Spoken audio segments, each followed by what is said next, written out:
The blinking USD's light on a Spectrum modem indicates connectivity issues with the internet service provider.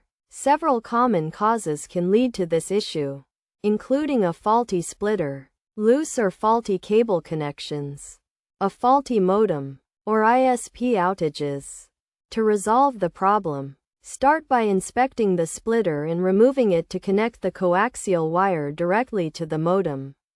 If the blinking stops, it's likely the splitter is damaged and needs replacement. Next, check the cable connections, reinserting all connectors firmly and looking for any damage. Replace any damaged cables as needed. Power cycling the modem can also help. Unplug it from the power source. Wait a minute, and then plug all the cables back in, ensuring the modem fully boots up before reconnecting it to the router.